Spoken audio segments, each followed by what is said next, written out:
If you ever feel inspired, that is such a good feeling, and it's like a chain reaction, right? Yes. That leads to this, and that can start at a small community. It doesn't have to be a guy in DC doing it or a podcaster doing it. It can be you and your own community starting that chain reaction.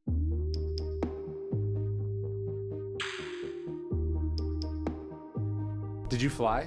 No, I just drove. Oh. It's only 2 hours from me. I know, it's nice. And for me, like, honestly, just being in the car. Yes. And I'm listening to Dana Milbank's new book about like the dysfunctional 2022 class. Yes. It was just cathartic because I'm like, yeah, well, you guys enjoy that, right? Yeah. And but I love it. I just love driving, and and my plane's stuck in Illinois because I couldn't start my right engine a couple days ago. So. But that's kind of Texas. It's so big that everyone is just incredibly comfortable with the most abnormally long drives. Yeah. It's insane. If you're in Illinois and you have to drive an hour somewhere, it's like death. Yes. But here, if it's 2 hours, it feels like that's like going down the street. Yeah, although like I grew up in California and I lived in Southern California for many years, so like the idea of spending an hour or an hour and a half in the car is not abnormal. Yeah. But you might travel 19 miles. Right. That's the worst part. In Texas, it's like 2 hours, but you might drive like 150 miles. Yeah. Because first off, the freeway speeds are insane. Yep. And it's literally like no traffic. I mean, there is traffic in Texas, but it's like these sort of rural roads you can go as fast as you want. Yep. So it's not just you spend a lot of time in the car in Texas, but it's like, yeah, you're like Houston and Austin. That's not that far away. Mm-hmm. They're insanely far away. They are. I mean, it's literally like if I had to drive from Bloomington to Madison, like when I was doing guard duty. Yeah. That's a 3-hour drive, and it's like, oh my gosh. And here it's like literally nothing. So no, it'd be like in Europe, you could pass through 2 different countries. Yeah, I know. Even 3 if you do it right. It's crazy.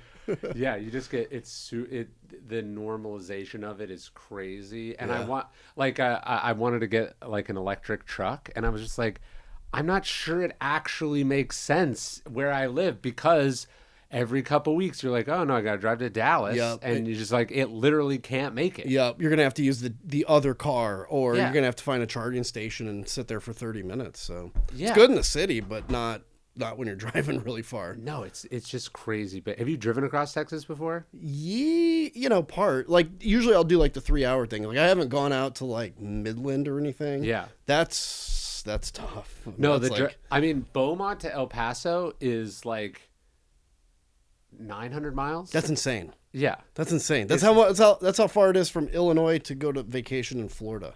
I think Cuba is closer to El Paso than That's nuts. They'll show a map and you can just take the distance anywhere you want, and it just gets you insane places. Yeah. So when I fly from Houston to, like, if I go visit my folks in Illinois, it's like Texas, Arkansas, Missouri, Illinois. Or even I think someone told me there's I could just be repeating a random thing I heard on the internet, but there's a ranch in Texas owned by one person that is bigger than Germany. I believe it. Yeah. I believe it. It's Texas. Yeah. Like, I believe it. That's crazy though. And it's 98% privately owned. Yeah. That's the weird part too. Is there, like, Big Bend is one of the biggest national parks. You should go to Big Bend. Incredible. Yeah, I've never been. Insane. I mean, talk about like the border crisis or whatever. There's this one area you go to, this like little hot springs, and then you're just like, you take 3 steps and you're just in Mexico. Yeah. And it's totally normal and chill and regular and everything. But yeah, it's so, because it was its own country and some weird quirk of it where like just all the land was retained by private citizens. It was never a federal territory owned majority by the government. I think California's like 50%. Yeah, I feel like any of those like desolate western states, like they're 80% federal. Yeah. You know, like Wyoming is, I don't know if 80%, but it's huge. It's like mostly federal territory. Yeah. So there's all these cool things in Texas where you're like, this should be a park. And it's like, no, it's some guy's house. Yeah, exactly. It's crazy. Yeah, it really is. Weirdest. It is. It's the weirdest state. And getting used to summer is like for me, yes. You know, I love heat, you know, and being in Iraq, it's like 120 every day, right? Yeah. But you add that especially in Houston, you layer the humidity on it. I mean, it's like, I'm good for a couple months, and then it's like, all right. I mean, it's like October, it's 100 degrees. It's crazy. It's been very hot lately. Yeah. So when you fly, I was wondering, like, given the craziness of everything that happens, Yeah. there must be something very, especially for you over the last couple of years, there must have been something very wonderful about having the release valve of being able to fly. Oh, it was amazing. So even still now flying, so I have a bigger plane. It takes a little more effort. It's a little less relaxing, but you can fly the family in Just it. because it's more responsibility. Yeah, they always say like the bigger the plane, the less you feel connected to it, right? So you Okay. think about it, if you're driving a school bus versus a little sports car. And but I had a Mooney, just a little 4-seater plane that I would commute between Illinois and DC on. And I almost get like I can feel it right now. So a long, hard week in DC, Yeah. it'd be a 30 minutes to the airport I kept my plane at. Yeah. And I just take off, and it's you're staying under this little airspace shelf for a little bit around DC, and then you're just free. And I would usually fly what's called VFR, so I don't have to talk to anybody. Okay. And so I just climb up to, this plane went pretty high, climb up, level off, and I'd throw my little iPad up with like a movie on it. You're watching a movie while you're yeah, flying? I would. What? And it's like, and you're looking out, and it's dusk, Yeah. right? So everything's beautiful. That to me was like, it was basically like a week of therapy in an Yeah. hour and a half, or well, probably about a 3-hour flight. I loved it. Not on the converse, when I would fly into DC, I loved the flying. Yeah. But the second I landed, you just feel that like that stress come on. Yeah. Yeah. Astronauts call it, I think it's the overview effect. Yeah. Like what they true. feel when you're in space and you're like, literally everyone is on the other side of what I'm looking at, as opposed to there's people behind me, there's people around, and just, I guess there's that also, just the preposterousness and the flimsiness of like borders and disagreements. It all kind of melts away when you're think about how long it was. Like the tallest mountain in like Greece and Rome, I think, was like 10,000 feet or something. So for basically all of like history up until like the discovery of the New World, people are not getting, and nobody's climbing these mountains either. Yeah. So just like the highest point that a human got at and looked down at other humans was preposterously low. Yeah, totally. Until very recently. Yep. Well, there's two things. So I have a buddy. His name's Terry Virts. He was the commander of the space station for a while. Actually, he's a Texan resident. And he always said, so he was up there when the original kind of Russia-Ukraine thing kicked off. Yeah. He was up there with cosmonauts. And he was like, we're looking down. I can see explosions on Crimea or on the eastern part of Ukraine. But he said all borders disappear. Yes. And so he and these cosmonauts, who sadly now some of these cosmonauts are in the Duma, like cheerleading Vladimir Putin's war. But he said, we're up there kind of looking down. You don't see borders. You don't even see movement. It's like, why are we fighting each other? We're all the same. In a plane, the thing that always gets me, there were kind of two moments that really stick out. One, I was flying commercial coming back from DC, probably my first term.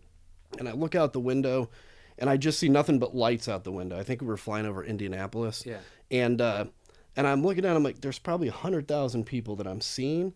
And I thought, now I represent 7 times that amount of people in Congress. Yeah. And imagine God just reaching down and plucking one. And it's like, that to me was kind of a moment where it's like, wow, what I'm doing is rare, right? Yes. What I'm doing is a big deal. I've got to take this seriously.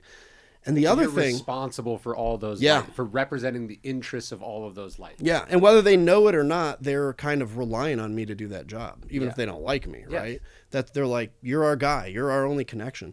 And then the other thing is flying, and you realize 99% of this country has nothing in it. Yes. And so when people, scream about the immigration issue, which obviously is a serious issue, Yes. but it's like there is room in America for people. There is room for productivity, right? Because again, if I was to randomly just set the plane down somewhere, chances are it's a farm field somewhere. Yes. Well, When you're looking at those lights are not red and blue. no, they're not. They're just regular lights. Yep. At a certain distance, there's regular lights, and most of the things that those people are like, they might be watching different television shows, but both houses are watching TV. Both of them are getting their kids ready for school. The stuff is effectively the same. And by the way, you could, if the flight had been blown wildly off course and you were actually over Uzbekistan, it would have been indistinguishable Yeah. from you effectively at night, right? Yep. And yeah, so the similarities and the shared affinities that we all have, and just the idea, I think, Because the Stoics talked about it and the ancients talked about this idea of taking the bird's eye view, but that was like a theoretical proposition. Right. They never did it. They couldn't physically do it. Yeah. Like that famous blue marble photo of the Earth, it's crazy to be like, that was like 1972 or something. Yeah, I know. Like there's songs that I listen to on a regular basis that I like recorded before that. There's books I like before that. Like just the things that we take as modern and regular and normal that just happened before we even really fully knew what the Earth looked like from a distance. Is insane. And if you actually look at humanity's like kind of evolution in aviation, it's literally not even a hockey stick. It almost inverts. It's like, okay, yeah, we're doing stuff, and now we have spaceships, right? Yes. And so I love space, right? To me, the when I'm trying to fall asleep at night and I can't, I just think about how massive space is, and that like kind of does it for me. It's weird. I fall asleep, but there's a little famous picture called the Little Blue Dot. Yeah. And I think it's the Jupiter probe or something like that, turns around, takes one last picture like of Earth, and before it was like kind of out of radio range, and you see like this ray of sunshine and just this tiny blue dot, and that tiny blue dot is Earth. Yeah. And so you look at and you realize like the Voyager probe, I think it's not even outside of our solar system, and our solar system's a tiny dot, and the galaxy is a tiny dot in the universe. And so I think when you take that, it's not to minimize our life, but it's like the things that weigh on you. You know, I spent the last 2 years, frankly, and that I'm just coming out of, really in a dark place with everything that I've been through and the recognition of it. And you talk a lot about the importance of suffering, and that's something I can now say, like, suffering produces joy on the other end, and it produces strength, because you have to... You're better at talking about the whys, but you have to go through that to sometimes take the bigger picture of something and look and go, man, we're actually pretty little, and that's okay. On stuff, yeah, I think, and yeah. My son said, like, sometimes kids just say things to you that are both nonsense and profound. He just said, no one's ever been further away than the moon, and I was like, oh yeah, that's right. Yeah, that's true. That's so that however far the moon is from Earth, that's the most distance a human has ever directly had from what here. And maybe looking at it from the distance of the Voyager one, it would produce something profound in a person experiencing it that we can't even comprehend. Just like the distance you would get in that moment, let alone what you would get facing the other direction, like away from Earth entirely. But it's just kind of insane how myopic our day-to-day perspective is. And then sometimes, like, I remember right after the 2016 election, you're feeling all these things. And then I was at the airport and I was like, life is still happening. Yeah. People are, and then I was in the airplane and I was looking down, and you just, there's a recency bias and a myopia to all of our things. It's not to say that what's happening isn't incredibly consequential and you shouldn't care about it, but like sometimes the people that care too much, and it becomes debilitating. And you need to have like some alternating perspective that allows you to step back and not like destroy yourself as you're trying to do that thing. Yeah, and if you look down and you realize like how big things are, right? You realize like, okay, the world's massive. You look down and you say, okay, if I'm choosing to sit here angry, okay, and this is something I have to fight all the time, right? But if I'm choosing to watch TV, be angry at what's happening, even though I have no direct input into it, right? I guess as average citizens, we can vote. Maybe you can tweet some, and maybe, but generally voting's your thing. If you choose to be angry, that's just like taking poison, hoping you make somebody else sick by taking that poison, and actually getting yourself destroyed. And that's a choice we make. And again, for me, that's something I have to remind myself all the time is like, okay, I'm sitting around angry, upset at what happened. Like, well, you know what? That's my choice to be angry. I can if I want to be, but it's not producing any benefit. I was thinking about that the other night because I got, and you would know who this person is, I'll tell you later, but I got a pitch for some other politician to come on the podcast. And I didn't think about it, and then for whatever reason I thought about it as I was falling asleep. And thinking about it made me so angry. Like that this person who obviously knows better, who has all the training, who swore an oath, all these things, and then that they're not just like behaving as if what they're doing is normal, but they're like proud of it. Like that's what the pitch was. And I was just mad at it. And then I woke up the next morning and I was like, I deprived myself of sleep and was angry about a person who wasn't thinking about me at all. And like it didn't change, like it didn't change the situation at all. It was just me expressing, not even expressing, because I'm doing it internally. I'm just like grinding my teeth and my organs about in anger that this person exists, when as a student of history I know that this person has not only always existed and always will exist, but was worse historically. Like there were more of this person 50 years ago, 100 years ago, 1,000 years ago, and no amount of me resenting them is going to make them not exist. Yeah, that's true. And one of the things I've struggled with is like my kind of viewpoint of humanity, my view of humanity. It took a hit, right? Sure. Because particularly in Congress, when I'm like, okay, everybody has a red line they won't cross. I always assume that, right? The good guys always win. Everybody has a red line. When that didn't happen, and I particularly the red line, when I started to see people that I respected, that would tell me privately, like, hey, what you're doing is good. I agree with you. I can't because X, Y, and Z. Like, yes, that bothered me a lot. But the one thing it has done, and it's taken me time to work through it, but as I've worked through it, is understanding that now I think I can look at humanity and people realistically. Yeah. And that puts me in a better position. Instead of walking around saying, look, humans are all sunshine and rainbows, you can either go into the dark place of humans are all bad, or you can go into the realistic place and say, some are good, some are bad. I'm going to choose to be good, and I'm going to choose to leave kind of good footprints in this world. Yeah. And but again, that's a daily reminder. It's not one of those things you go in and you get a sermon and you're just like that the rest of your life. Yes. You fight that battle every hour of every day. Have you read Invisible Man by Ralph Ellison? It's this beautiful book about this guy coming of age as a sort of a black man in America in the 50s. And he was sort of this optimistic, hopeful person who gets horribly abused in the situation. And there's this line in the book that I think about all the time. He goes, he's like, and then a voice hit me in my head, and it said, how does it feel to be free of illusions? And then he says, and then it came clanging back, painful and empty, painful and empty. And we have these illusions about other people, that they're like us, that they have red lines, that when push comes to shove, they'll do the right thing, that we've all bought into these same share of assumptions.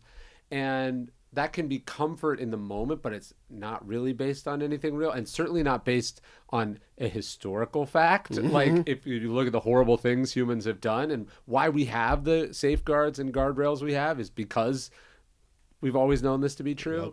And so you sort of, that process of being disabused of your illusions. And oftentimes it's those of us who think we don't have illusions that are the most crushed when we realize, so it's like, I imagine you weren't the most idealistic, like starry-eyed politician. So probably what hurt is you understood, hey, part of the game is saying one thing, but when push comes to shove, you do the other. You understood the duality, but you had an illusion underneath the realism that there was some kind of goodness at rock bottom. Yeah. And for me, I mean, look, I always say in politics, there is compromise. There's times I can look back and say, well, I defended something that I wouldn't have normally. Now I'm free of having to do that, which is amazing, by the way. But like, I think what that illusion underneath was saying, okay, we can all play this game. We can play with fire a little bit. We can use fear in our campaigns to an extent, but we always have the ability to douse that fire when time would come. Yeah, we don't really believe it. Yeah, we don't really believe it. And nobody hearing us really believes it when we say, that if you don't vote for us, your family's going to die, basically. And we always thought we could douse that fire. The fire raged out of control. Yeah. But the firefighters who you thought would be there, my fellow practitioners of politics that would be there to douse the fire, all of a sudden are stoking it because they don't want to walk into that heat. Yeah. And enough people have walked into the heat and gotten burned up that they're like, whoa, I don't. And this is the thing, is when you make a choice to go into something where you play with fire, right? Yes. Whether you're a fireman, if you're going to go into a burning building, you make the choice that this is going to be uncomfortable and I may have to put my life on the line for that. Whether you're in the military, whether you're a police officer. When you're a politician, while it's not technically you're putting your life on your line, you're going to play with fire, and you have to be willing to douse that fire, because if you don't, you're unqualified for the job, I think. And unfortunately, there's a lot of people that are unqualified for the job in it. one of the things I learned from Robert Greene is that as you write about stuff, and I think I try to apply this when I'm just trying to understand something, is like you don't look at the example in front of you. You try to look at a different example from the past that's less loaded, right? So you want to understand the pandemic, look at the Spanish flu, right? And so I've been thinking about this, like, how do you get people to wake up from something that's obviously insane? And so I was really interested in that period in the 20s, 30s, 40s, where a lot of really smart Americans were all in on communism. Yeah. Like Ellison and Richard Wright, two of America's best great black writers, were ardent members of the Communist Party.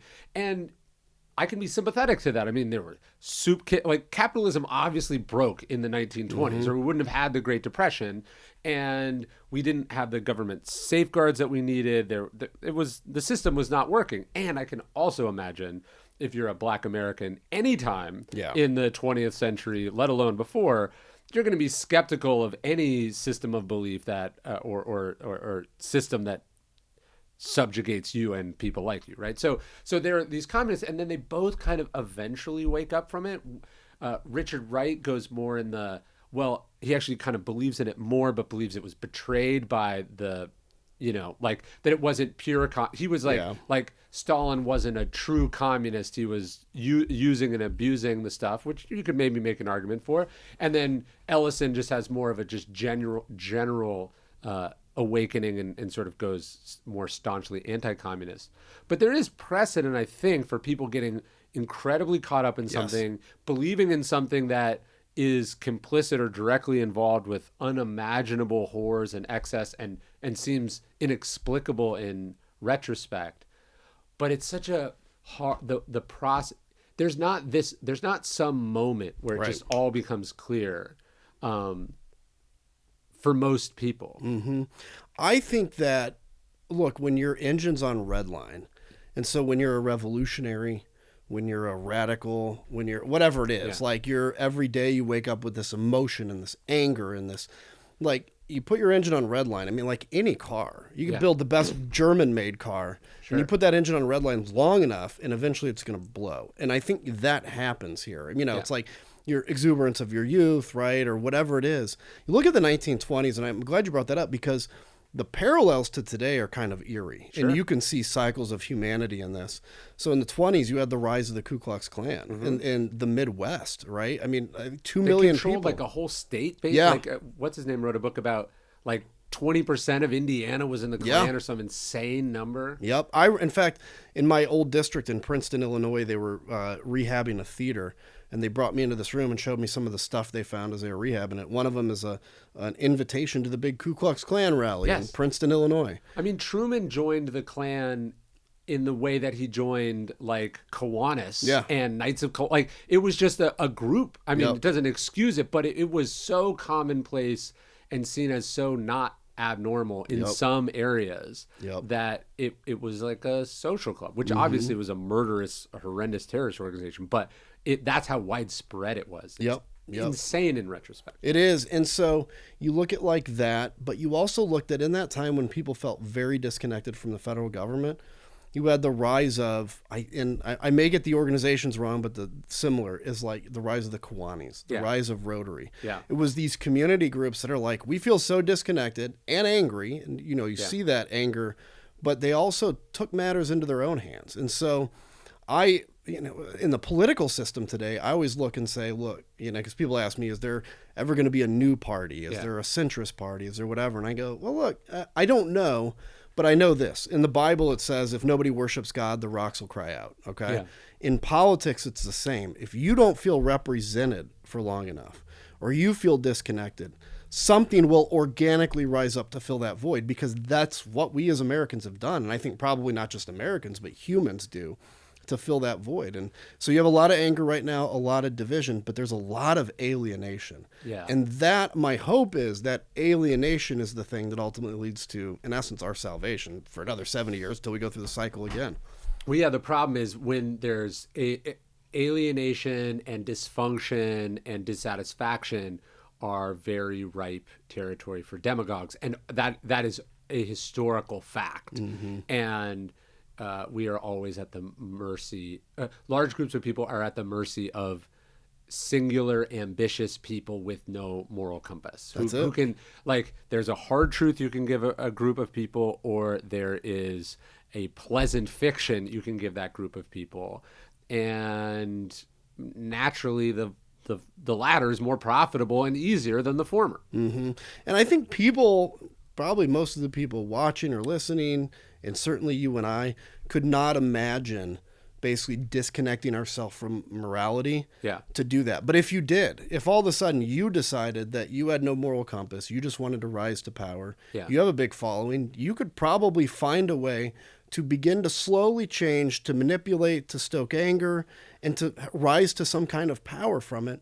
And so what we've always had as our kind of guardrails are actual guardrails of democracy and law, and most importantly, people's allegiance to an oath they took, which is esoteric but means something, and then our own moral compass. And what I worry about, just a sense of shame, just like a sense of shame. Cultural sense of shame is kind of an ultimate governor. It's the final check, of like, well, I wouldn't do that because it would be uncomfortable to just get up there and completely lie. Mm-hmm. Mm-hmm. Yeah, if you could, I mean, now you look at, this isn't even one side or the other. You look at fact checks of politicians, right, that lie, and it just goes over people's heads, or they don't care, or they say the fact check is biased.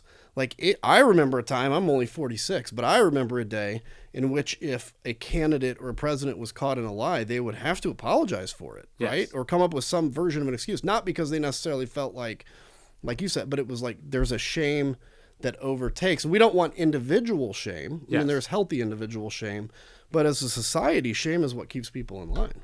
Yeah, no, that's very true. I think also what it's sometimes it's okay. This is like a sociopath or a psychopath, but what you tend to see in common with demagogues or people that sort of get radicalized is always some profound personal grievance. Yeah, like I was just listening to some story about Kash Patel, and it's like there's some moment where like a judge embarrasses. He's like flying somewhere. That for people who don't know, he was like a two-bit figure in the Trump administration who's now like sort of extreme MAGA, but basically he was like he was a federal prosecutor or something. He flies out to do this case, and he's flying from like the Middle East, gets there, doesn't have a tie, he runs into the courtroom, and the judge just like tears him a new one, and probably racially, like he is objectively mistreated in this scenario, but it triggers something in this person that starts a process by which, you know, if you nurse a grievance, it will grow.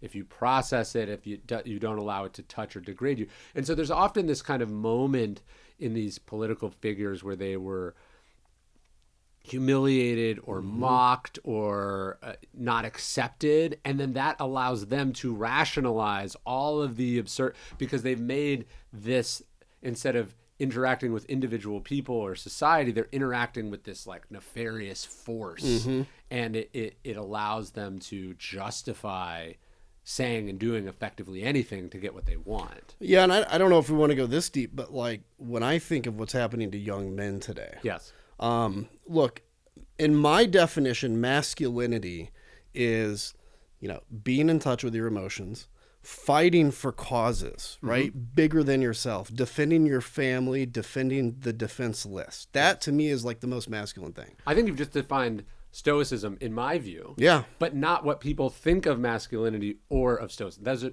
Those are not, I would say, commonly held definitions. Interesting. And so that's what, like, that to me is what Stoicism or masculinity is. But what do we have today? So what's happened is legitimately, I think we have to give voice to this. Men felt like they were degraded, disconnected, particularly over the past 10 years. When, remember, you heard everything about toxic masculinity. That was the word. And toxic masculinity was everything that was masculine. Yes. And eventually people just started to feel angry about that. And, you know, what you should have had then is faith leaders, community leaders, whatever, thought leaders come along and say, well, no, we're not going to attack masculinity, but here's what it is. It's defending people, it's defending defense, you know, whatever. And, but instead, you get demagogues that come along and say, you know, Andrew Tate that says Masculinity is being abusive to women who mistreated you. Yeah. It's finding that grievance. Masculinity is never crying. I mean, look, I got teary-eyed during the very first January 6th hearing, and so now I've gotten the nickname Crying Adam because of that, right? And I'm fine with it. But that goes to show how devalued emotions are. And if you don't cry for the potential destruction of your country, then you're heartless. But also all the ancient figures that these people are trying to bring back. That like there are so many Roman stories about. There's like 4 stories about Marcus Aurelius, of which he's crying. He's crying over the death of his tutor. He's crying over the victims of the plague, and then we're told in one story he cries when he's told he's going to become emperor because he's like just overwhelmed by the enormity of the responsibility and his understanding that like most kings, it's not a job you come out of alive. Like it breaks people. Yep. And so like it's this weird paradoxical thing where people are like shaming things that actually in the classical world, they love, which they love, were incredibly common. Also, they were all having sex with each other too. So, we don't even need, like your homophobia. The ancients would not understand in any way. So, we should just maybe stop making these analogies altogether. But yeah, the idea is a great passage in Meditations where Marcus Aurelius goes like, actually, the unmanly thing is losing your temper. And I've always found it interesting that like, will mock a man for crying, being overwhelmed by your emotions. But then if you got mad and punched through a wall, people will be like, oh, he's so tough. Yeah, but exactly. that's the same thing. And in fact, like what's actually more impressive, crying because you just heard about this tragic thing, like you're feeling for someone else, or because like the television remote isn't working and you break it in half. Yeah, like, or the Bears one lost. Is silly, and the other is actually like, to me, a fully formed, well-adjusted human being. And what does that do? Like if you're crying on behalf of somebody, what is that? That shows that you're probably going to be compelled to fight for them, right? Yes. You know, the thing that actually had triggered me in that first thing, in the first hearing, is we had all these police officers that were on the line, you know, and they were testifying and they were tearful, and you could just see in them like this, like, you know, because most of them are Republicans, by the way, and all of a sudden they're facing fellow Republicans being called pig, all these things, hit, you know, in Fanone's case, you know, threatened to be killed with his own gun. And I was sitting there going like, yeah, but these guys actually won. Like they feel defeated, but they won the day. Yeah. And that's what kind of overwhelmed me. But I'm going to also feel shame. But the people who attacked them don't feel any shame. Right. And it should be the other way around. It should be the other way around. And so that's where, for me, and that, you know, that is how I also knew that I was like dedicated to this probably career-ending mission to bring truth. And because I understood that there was so much at stake, not just these guys' lives, not just these guys' future, which some of them have been really damaged. I mean, they've lost a lot of friends. Yeah. But over the future of this country, because like we can't do this again. But that, it's like I think the young man issue we have today is a serious concern in this country, and it's where you're seeing radicalization. It's where you're seeing these shooters. It's where you're seeing like these problems. And as a society, we have to be willing to talk about masculinity again. No, I have a bunch of thoughts on this because I have 2 young boys, and I thought my son switched schools, and I was like, I know he loved his teacher, and I was like, are you sad that you have to change schools? And he's like, no, I don't care at all. He's like, it was like maybe 5 at the time. And I could see it even then. He was trying not to have feelings. Like, I know he has feelings. He has feelings all the time. And just in this time, he was not. And I was like, oh, this is where it starts. Like he doesn't think it's okay to feel this thing about this thing. And he's 5. You know, if he's 40 and he's weeping about it still, it's a problem. That's a problem. But like, and just, I think, you can see where the cultural assumptions start. Some of it's internal, and then we confirm it. Some of it comes from the outside.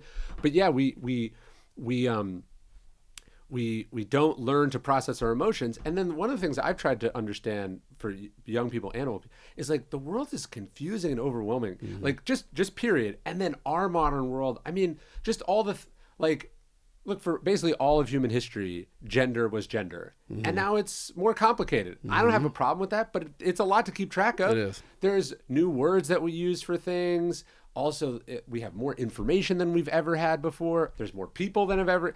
You just think about how cognitively and emotionally overwhelming it is to be a person.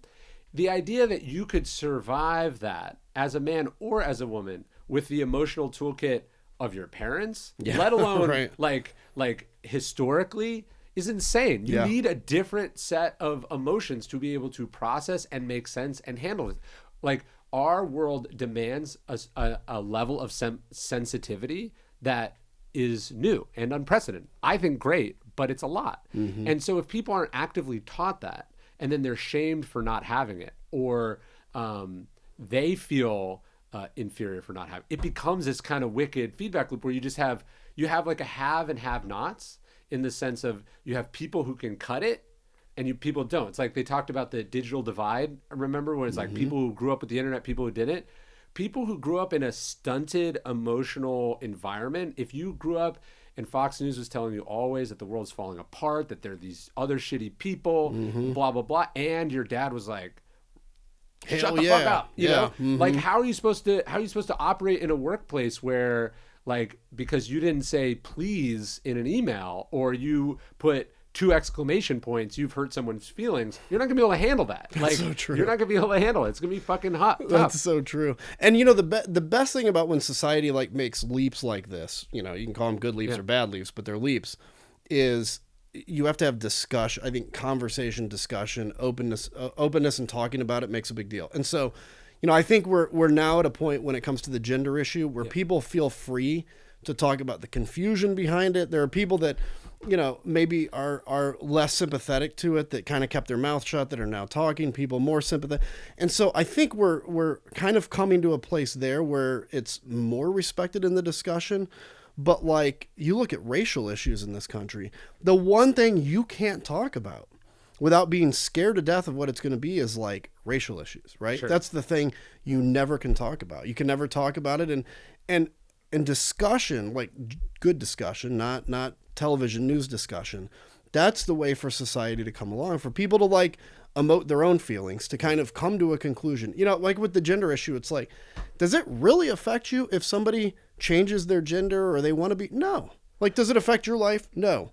Now, where you can feel offended is like if you're making me accept that reality and change everything. But these are the kinds of conversations that need to happen that just didn't. When I think what I always go to is, like, what's the historical equivalent? I read, for one of the books I was writing, I read a bunch about Muhammad Ali. And I was so fascinated with the number of people that refused to call him Muhammad Ali. Oh, they were really? just like, you can't just change your fucking name. and it was funny to me to watch something that seems so preposterous in retrospect, but the not just the way people had trouble with it, but the way certain people would use it as an epithet. They'd call him Cassius Clay, or they'd say that's not your real name, and you go, oh, okay. There's some people also, they have conservativeness in the lowercase c sense of the word, where they're just like, I don't change. Like, that's not who you were, so I don't accept it. And that is just a strain of society and culture and types of people, and it passes with time. But like, when I read that, I go, okay, you don't want to be that person, so get with the program, right? Yep.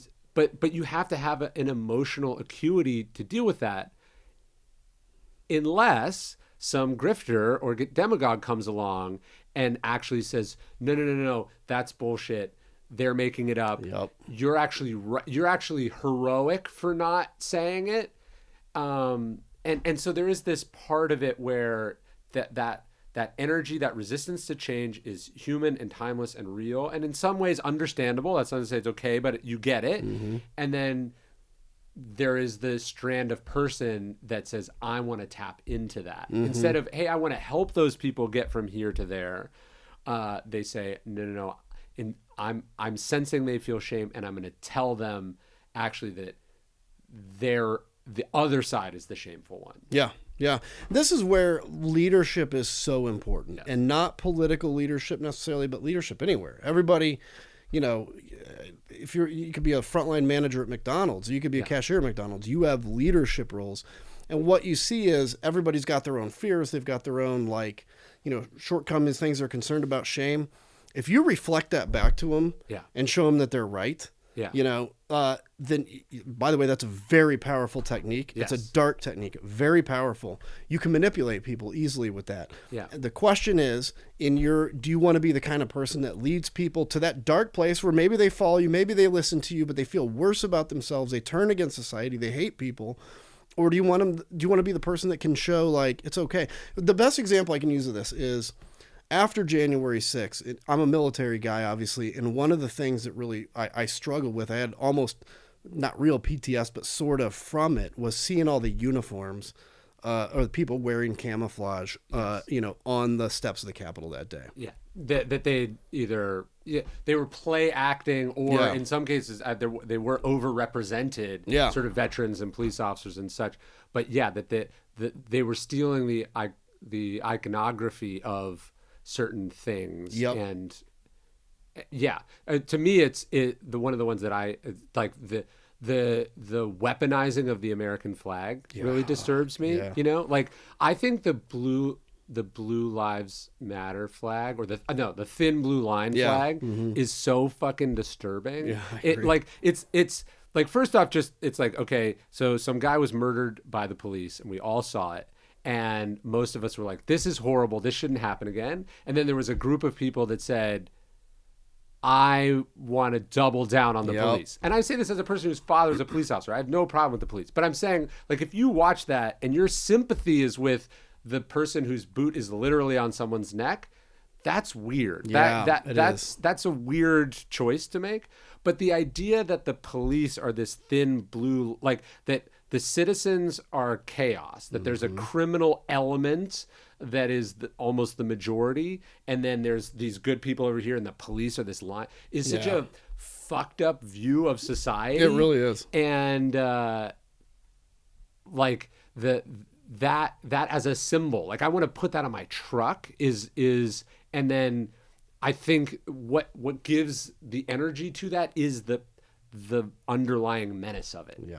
It is there is a Southern cultural menace. Like, until I moved to the South, I never saw someone put a flag on the back of their truck of any kind and drive it around. I'm getting used to that. Yeah. There's the element of that is to intimidate. Yeah, it's not a patriotic celebration. It is. If you put a flag on your house, you're saying, I live here, this is what I'm doing. If you're driving it around, I think there's an element. It's like in your face. Yeah. Yeah. And that's what they like about it. That's what's fun. Absolutely. And that's where, so it's as I saw the, like, kind of the uniforms, and again, there wasn't a massive military presence charging the Capitol, but it burned in my head this feeling that, like, all veterans are insurrectionists, right? And I'm a veteran. I know that that's not the case. And so all of a sudden then I would have outreach from friends that, I had some friends that were very sympathetic to it, but some that are like, yeah, this is awful. This misrepresents the community. We've got to be, the role of the military is to defend everybody, not to defend one side.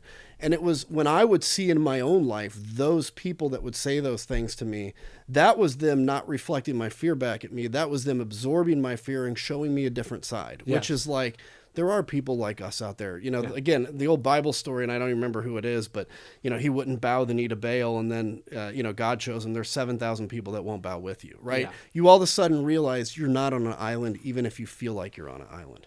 Yes, and what a demagogue can do is give you that feeling, even though you're on the wrong side of things. Yep. So you're the anti-vaxxer, or you're the insurrectionist, or you're the bigot, or you're the person who is shouting at the kids who are trying to integrate a school, and you should be made to feel alone about that.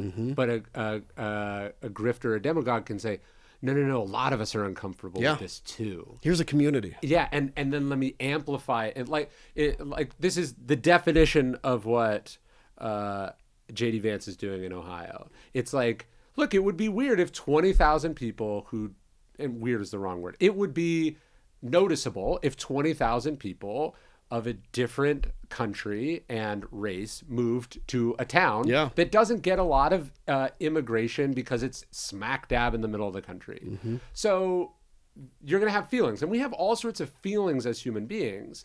And part of being a mature, responsible, ethical human is sorting the dark feelings from the light feeling, like the higher self and the lower self. And Martin Luther King said, there is like a north and south in each of us. Yep. And that we're in a constant civil war with each other.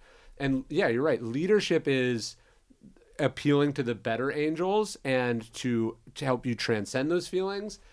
But that's hard and often unpopular and can cost you elections. Mm-hmm. It can cost you fans. It can cost you a lot of things. You find immediate valence and connection if you appeal to the demons or the lowest common denominator. And that's always there. Yeah, it really is. And it's sad to me because I always felt like, well, let's just use politics and use society as that. I always felt like there was always an adult that was going to come in and like... That's too far. That's too far, guys. Who's that guy that kicked out of Congress from Iowa or whatever? Oh, yeah, Steve King. Yeah, so it was like, hey, you might not like where the line is, but we do have a line, and we do kick people out that cross that line. Yep, and I always felt like, I'm like, with some of the stuff going on, I'm like, somebody's got to come in and say this is wrong. And then I realized, like, I'm in the governing class of people, or at least was, that would be the guy on the white horse coming in to save the day. And it's like, no, the guys on the white horse are now the ones doing it. Yeah. And that's where it's important for everybody here and everybody listening and watching to say, look, yeah, you can sit around and say, well, we have the worst people in Washington, D.C. Okay. Well, I would probably argue that probably not the worst ever, but pretty bad. But where you can make a difference, obviously making sure you vote, but you can make a difference in your community. Yeah. And every time when you even say something that kind of throws people off, like, I don't think they should be demonizing migrants, right? And obviously they're not eating cats and dogs. Yeah. There might be people around you, let's say you're a Republican and you say that are like, well, thanks for saying that. You've kind of broken that stereotype to me. And it inspires, it's like a chain reaction of inspiration. In your readings and your writings, if you ever feel inspired, that is such a good feeling, and it's like a chain reaction, right? Yes. That leads to this. And that can start at a small community. It doesn't have to be a guy in DC doing it or a podcaster doing it. It can be you and your own community starting that chain reaction. When I think about it, it's like you see someone say something that's really offensive, untrue, dangerous, or whatever, just like on social media. Like there's the Elon Musk says misinformation, and we can't do anything about that, right? Even though he lives in this little town, where it's all his stuff. He's moved all his stuff here. I don't think he lives anywhere, but all his stuff is here now. But the point is, we can get really upset with, I can't believe Kyrie Irving said this dumb thing, or Elon Musk said this dumb thing, or can you believe Donald Trump, or insert any person across any spectrum. And then people we know say things on Facebook, and we're like, well, Susie's nice. I don't want to get into a thing about it with her. And I'm not saying you have to get in political arguments, but like there was a person in town that said something really bigoted about someone who is on city council, and then he emailed me the next day asking for something, and I was like, bro, get the fuck out of here with this. We're not friends anymore. Like the idea that these larger trends should only be dealt with at like the federal level. You have to be, you can't say things like that. I disagree. You have to be it. What's less important, it's less important, these big global things, and more about what you are doing in your interpersonal relationships and connections. Yeah, and it changes how you feel. It changes the community. And like I said, I actually think, I hope I'm wrong, because it's much easier if change came from the federal level on this. But I actually think that, because I'm long optimistic on America. Yeah. Short, a little pessimistic, long optimistic. But I think that change will have to come from the ground. Because I'm going to tell you, I travel a lot, I speak a lot, as you do, and I feel that there is just this undercurrent that's ready to blow of people that are like, we need somebody to heal the system. Yeah. It's going to come from that. And that's a decision that we make every day. It's not a decision that, we've got to wait around for the next president or the congressman or whatever to say, because they're just frankly a reflection of us anyway. Yes. Yeah, it is weird that the idea that more people have opinions about politics than vote. That is a crazy fact. It is, yeah. That 50% of people just don't is crazy. And then those same people go, it's because I don't like the candidates. And it's like, yeah, you don't like the candidates because you also didn't vote in the primary. Right. Yeah. 2%, Texas is basically hasn't elected a statewide Democrat in 20 years or some crazy number. And so basically whoever votes in the Republican primary picks, and like 2% of the state votes in the Republican primary. Yep. So that's who picks the people. Mm-hmm. And so, look, I don't I'm actually pretty centrist, I feel, but like I'm not enjoying either candidate in voting in a you pick which party you're going to vote in Texas, as you know. But like I'm picking like an adult between the horrible and less horrible, in my view, because that's my job. Who I vote for in the general, my first job is, can I have a tiny sway over making things less bad? And that's actually where you have the biggest impact. Yes. Because Smaller, that's one of the things I've tried to do, like in some of the political stuff, is like, you know, we beat a really bad candidate in North Carolina because we got Democrats to vote in a Republican primary. Yes. And it's so weird to them, like, why would I pull a Republican ballot? Yeah. Like, why would I help them? Yeah. Yes. But it's like, well, you're going to be represented by a Republican. Let me tell you this. Now you have a choice. This guy or this guy who's really bad.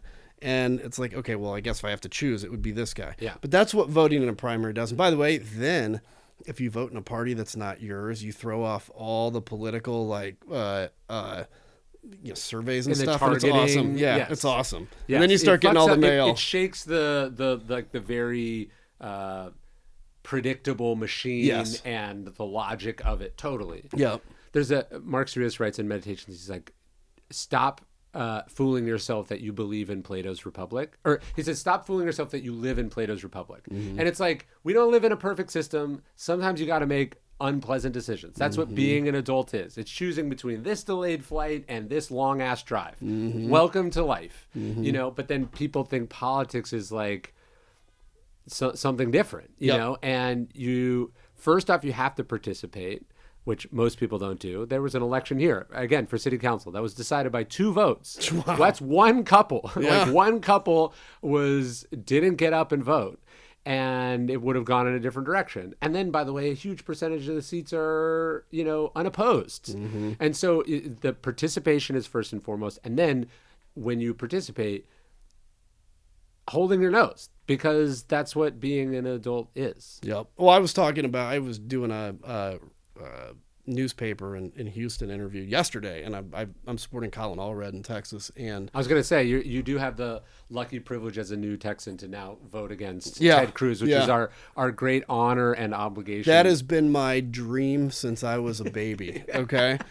By the way, Ted probably Cruz, his mother's dream also. Probably true. He and I have been like Ted Cruz and I have been like mortal enemies on TV since he came to the Senate. Yeah. And, I could go into it, but he'll attack Obama for not enforcing the red line in Syria, but that was actually Ted Cruz that led the opposition to the red line. I mean, just so much hypocrisy. But I was talking to the newspaper, and I said, here's the issue with Ted Cruz. When you go into the Senate or you go into a legislative body, your choice isn't, I'm going to vote for perfect or no. Your choice is, I'm going to vote for something that's not that great or no. That's it. Yes. And if you want to continually be no and go home and say, well, I'm standing against the establishment of the machine, fine, right? You might get reelected.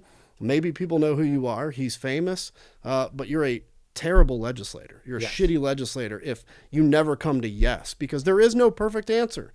It's like in life and certainly in politics, there's never perfect. But it's also not even legislation, right? Like, because yes, politicians' job is to Congress and the Senate, their job is to pass legislation, which people totally don't understand how our system of government works. Like the lever of the president is enforcing the law, right, and is the final check against really bad laws. But like, policy is supposed to come from the legislative branches, which the legislative branches have decided they've decided not to wield. But what I thought was so interesting about Ted Cruz, and I think this is a larger leadership lesson, it's not that, he fled to Cancun in the middle of a crisis. Which he did. Yes. but it's that he said he did it because there was nothing he could do. Like he's not just like, look, he could vote no on every single thing, but be an effective advocate for his constituents and help them access federal service. He could be, there's still a job other than voting yes or no on laws. And what Ted Cruz thought when the state was freezing and the power grid failed and people were dying, like thousands of people cumulatively across the state died. It's just not like Katrina. It didn't happen in one day in one way. So like we're less aware of the magnitude of that natural disaster. He was like, well, there's nothing I can do. Like he thought the same thing that I thought. But they're like that's crazy. Yeah. Because there wasn't much I could do. He can call the president. You know, there's so much he could do. And he does not understand that that's how it works. So he's just a shitty leader on top of ideologically, he's just bad at being one of 100 people who have certain amounts of access and relationships. Yeah, and that was the issue with him on that. Like, by the way, just quick trivia note: I was the very last plane out of DFW when that hit. Oh, wow. My wife and I were going to Hawaii, and we connected through Dallas Fort Worth. And I remember getting off the jet bridge and being like, "This feels like Chicago in the middle of winter. Like, this isn't good." Yeah. We were literally the last plane to take off. Yeah. Otherwise, we would have been stranded at DFW. Sure. Thank you, God. But like. With Ted, it's a matter of the Cancun thing. If he'd have gone to Cancun and then all of a sudden this thing hits and he puts out a press release like, I'm in Cancun, I shouldn't be here, I'm on my way back. Yes. It wouldn't be an issue. I've been on the phone with Washington every day for the last, every minute for the last 2 days, blah, blah, blah, blah, blah. But he doesn't believe that government does things. Right, yeah. And so, like, of course, and there's a whole strain of the Republican Party, I think, that just that sees government as the enemy and as having effectively no role in society, which is insane. Yeah. And then for those people to get in positions of government is bad for everyone because now there's one less person who can get the government to do things. Well, it's like chaos is the point with these folks. I mean, I served with like the ones that are now the mainstream of the GOP that used to be kind of we called them the exotics. Yeah. And, but their whole point was chaos. Yes. And they don't see a role for the federal government unless it's, them. I mean, they love being in power, but they don't see a role for it. They tear it down in the process. And I look back at my party and say, look, the legacy of the GOP we should be really proud of. We freed the slaves. We preserved the federal government. We actually built the infrastructure system in this country under Eisenhower. And I think even the Transcontinental Railroad stuff was Republican. Like, if we could embrace and grasp that, but we have somehow now there's massive political alignment taking place right now, but now we're the anti-federal government party. It's just, it's maddening. Lincoln, I'm just writing about this now. Lincoln didn't just like preserve the federal government in the sense that he was like, no, America is one country and it's indissoluble. The Union Army at the outbreak of the Civil War was 17,000 people. That's crazy. More people died in the Union Army at Antietam in a single day. That's insane. Than the entire. So he built the federal government to support an army of nearly 1 million people. He passed the first income tax. He built we talk about alienation. He built something that could serve the enormous machine that he had to build to reassert the like actual governance of the Union.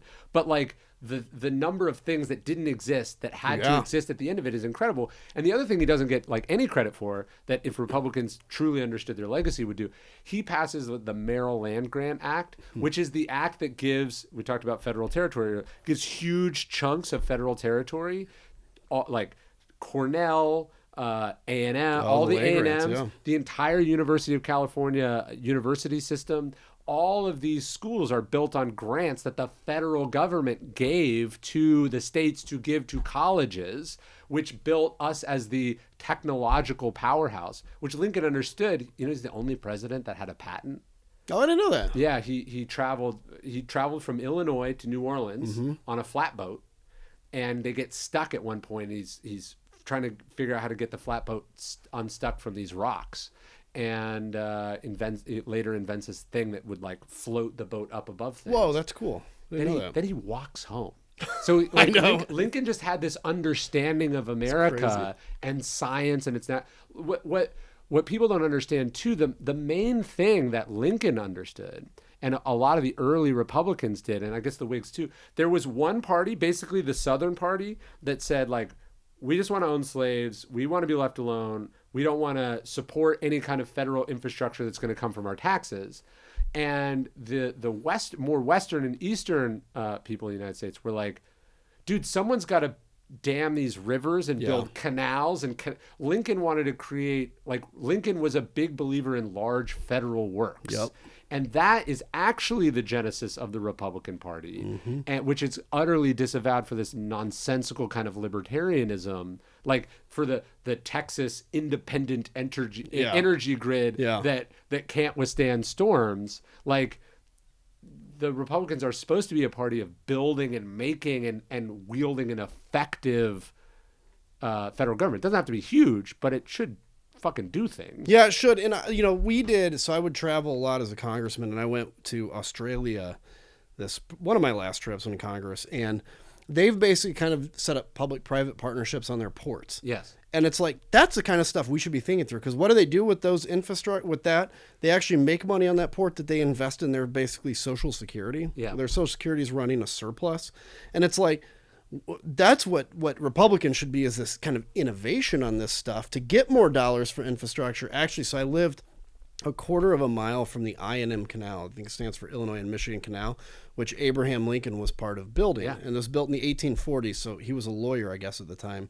Or maybe he was in the State House, whichever it was. Or I think he voted for a bunch of stuff in the State House and then as a congressman. And both of these things effectively cost him re-election. Yeah. Because there was like economic crises after. Yep. And people were like, look at these politicians spending all our money. Meanwhile, the canal still exists. It does. You It know, does. like, Go to Chicago. Yeah. That's it, right? Yeah. Like, that's the whole thing. And it's like, it's amazing to see that. And the thing I respect the most about Abraham Lincoln is, I don't know if I could have, like, I like to think of myself as like, I would be a stick-to-itiveness. Yeah.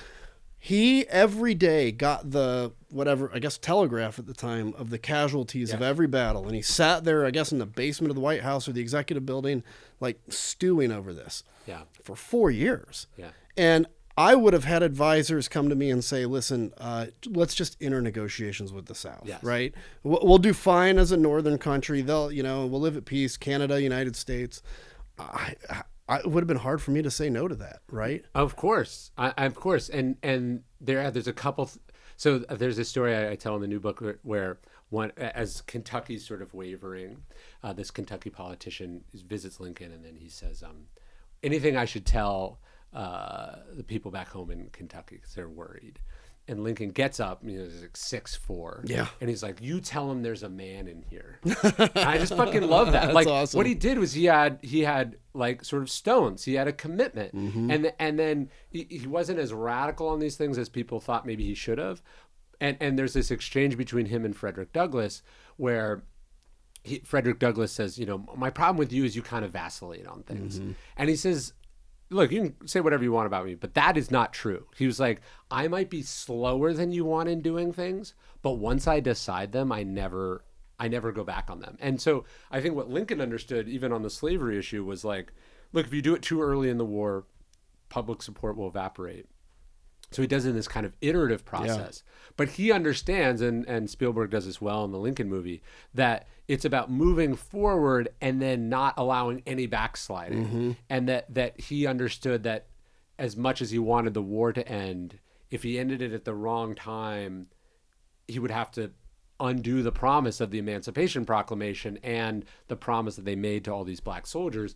And so I think what Lincoln had was this strong sense of right and wrong, but a sort of also an intellectual humility. So he wasn't aggressive with it, but once he got there, he was like, I'm not gonna, if this is right, I'll die on this thing. And he was willing to lose re-election and not, he could have sealed up re-election by negotiating sooner also, but he understood that on the other side of re-election was the 13th, 14th, and 15th Amendments. Yeah, I'm excited for your book on this because I am so intrigued by him. So in Springfield, Illinois, there's the Lincoln Museum.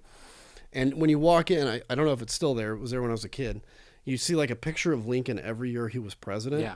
And you can just see the weight that comes onto him in 4 years. Like his first year, he actually looks youthful. It's not the Lincoln we used to see. And then the last one is the picture we always see where his eyes are like, everything's tired. Yes. And you realize that's leadership. Like, Winston Churchill, for 20 years is railing about the danger of Germany. Everybody calls him a kook. They say he's a warmonger. They say he's, blah, blah, blah. I mean, the guy has a drinking problem probably because he's super depressed. Yeah. And then all of a sudden there's a moment where it's like Churchill was right. Yes. And that's so leadership. I think so many people expect that it's going to be easy and fun and you're going to get all this attention. It's actually really hard. It's misery. And there's a reason that, a lot of people fail at it. Yeah. And there's a reason that not everybody wants to get into it. Because if you're actually going to stand up and do what's right, man, it's an impact. And Abraham Lincoln, think about that. He finally achieves everything he wants. I mean, finally. Yes. And he gets shot.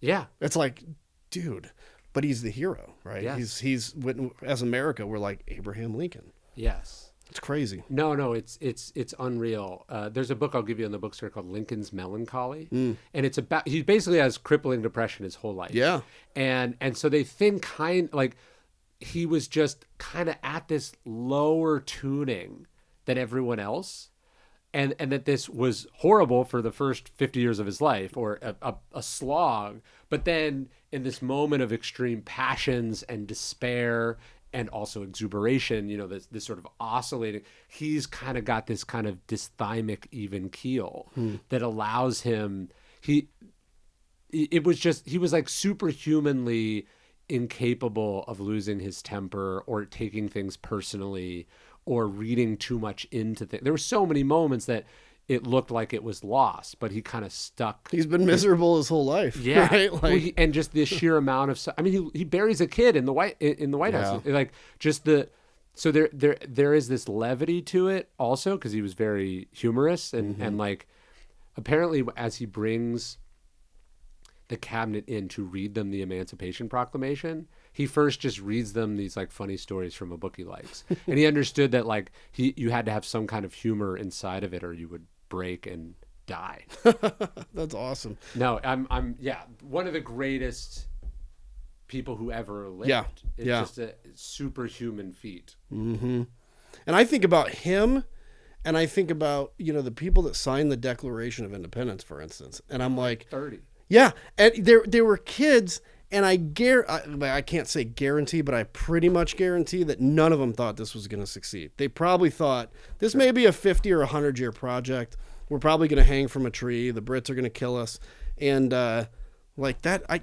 Giving the ultimate like that. To me, it blows me away when I think about that because there's no way we should have beat the Brits, by the way. Yes.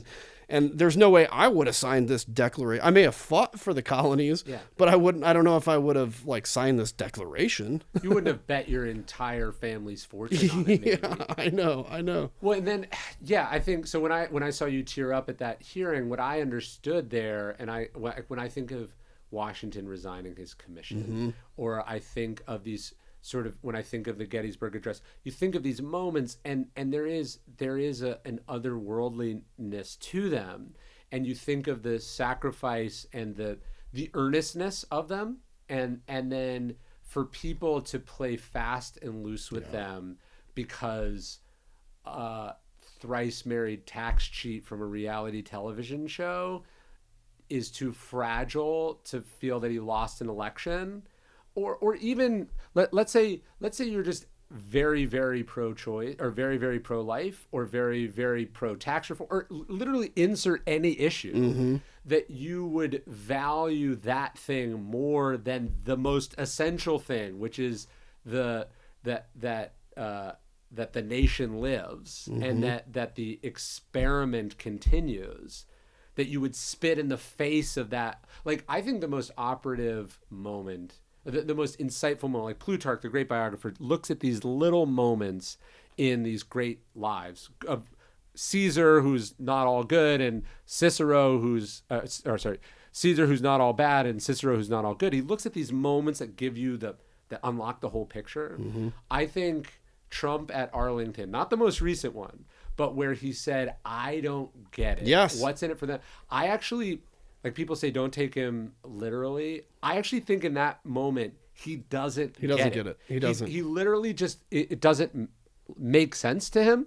And that is how the idea of doing something for someone else, let alone the ultimate sacrifice for people you will not meet, is literally incomprehensible. It is. And like, so I wear on my wrist a buddy of mine that was killed in Iraq, Andreas O'Keefe. And it's like, you know, when you think about it, regardless of what your spiritual view is when you die, it's the end of your earthly movie, right? You give the ultimate sacrifice, like, boom, it's over. Yes. And you have no idea that your sacrifice, you're not even conscious of the fact that your sacrifice will or will not have an impact. Sure. That it's the most selfless thing anybody can do, obviously. Biologically, it makes no sense. It makes no sense, right? I mean, we're supposed to run away from that. Yeah. And for Trump to say that, I don't get it. You might be right. I think it wasn't some angry thing. Yeah. He just was confused. Yes. Because if you think about it, a narcissist, a real clinical narcissist, everything is through this. Like we started this conversation with talking about looking at the globe. Yeah. He can physically see a globe. He can't think that way. Yes. Can't think in the broader perspective. And so, it doesn't make sense. He would never give his life for the country, right? And nor should he. He wouldn't give the change in his pocket. Right. You know what I mean? Like, he would literally do the idea of doing something for someone else. That is a code that doesn't. Unless he's going to get attention for it. Yeah. He literally does not buy into the premise. Yep. That you should do something for someone else just because. And that's my concern, is that attitudes like that catch fire, and they shouldn't, right? Yes. Because you remember after 9/11, it was, we would honor the people that would go fight for our country, whether you agreed or disagreed with the war. Sure. We would honor that.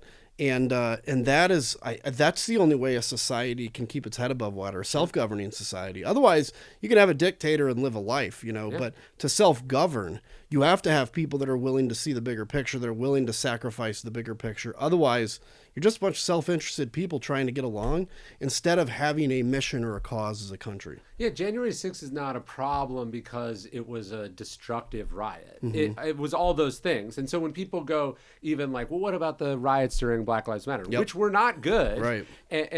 And also put aside just the whataboutism, like as if one cancels out the other. Mm-hmm. The problem was the setting and the place and the end of the thing. The intended aim was to disrupt the most sacred of processes that, by the way, we invented. It did not exist previously. That peaceful transfer of power in a democratic government did not exist. We invented that. I'm being a little fast and loose with it, but we invented that idea. At the scale we do it, had never before existed and may never exist. It's unprecedented in the history of the world, especially in that fucking building, to think of the smallness that it came from to get to there, that we did it peacefully during a civil war, is,